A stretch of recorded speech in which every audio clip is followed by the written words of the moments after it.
Le plus grand signe d'honnêteté est de toujours garder ses mains visibles pour notre interlocuteur.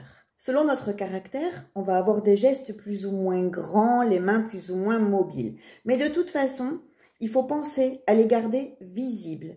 Parce que si vous cachez vos mains sous la table, votre interlocuteur va avoir tendance à penser que d'une part, vous avez l'air super mal à l'aise et que d'autre part, vous cachez certainement quelque chose.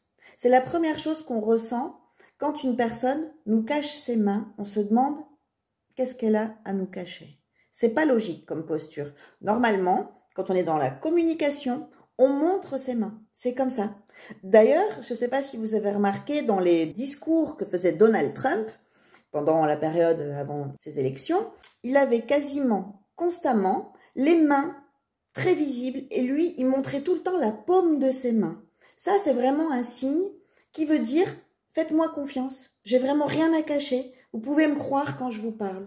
C'est vraiment un signe d'honnêteté. Après, on peut faire semblant, on peut adopter des gestes parce qu'on connaît leur symbolique. C'est pas du tout ce que j'ai envie de vous apprendre. Je ne veux pas que vous ayez des gestes forcés. On nous a dit que tiens, c'était bien de parler comme ça, la posture du sachant ou du pédagogue, donc maintenant je vais parler tout le temps comme ça.